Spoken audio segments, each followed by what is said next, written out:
Mga masasamang gawain na pinahintulutan ng mga relihiyon na umaangkin na sila po daw ay Kristiyano.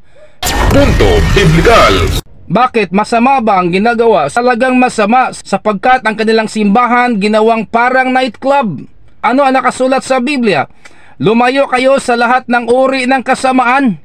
Tingnan nyo ang ginagawa sa relihiyon na ito. Mayroon pang Diyos-Diyosan sa likod at ginawa pa nilang parang nightclub ang kanilang simbahan. May mabasa rin tayo mga kaibigan sa 1 John chapter 2 verse 16 to 17. Ito po nakasulat. For all that is in the world, the lust of the flesh, the lust of the eyes, and the pride of life is not of the Father, but is of the world. May sinasabi sa Apokalipsis Kapitulo 18, versikulo 4, ito po nakasulat, Mangagsilabas kayo sa kaniya o bayan ko, at huwag kayo mangaramay sa kaniyang kasalanan, upang hindi kayo madamay sa salot at parusa na ibibigay ng Diyos sa kaniya. Punto Biblikal.